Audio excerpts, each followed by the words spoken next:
ye egal sa ka fet. Nou kon sa li deja, atis pa nou Eclegido, Eclegi Production. E nan evite tout moun al abone sou page Eclegido, epi tout. Kon ta jen tout sa gen pou pase, tout sa ka pase.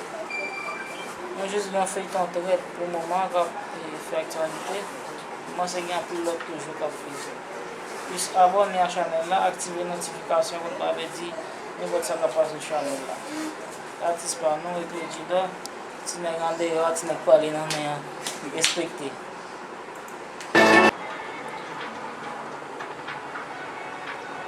Son ba ki tre fasil, nan jist ouvri YouTube, nan aplikasyon group nou. E pi avek li Eclegido.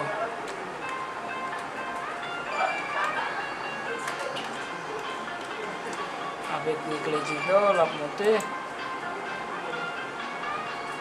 Et puis là, juste quelques ce petit bas rouge là qui dit souscrire. Ou bientôt en créole abonné, en anglais subscribe. Et petit cloche notification, appliquer sur lui, là, vous personnaliser, la mettez tout. Ça va être très facile. Avec ça, nous allons tout suivre Eclegido, nous fait ton trait là. Et nous suivons tout ça, staff Eclegi Production au niveau des. Ok, merci.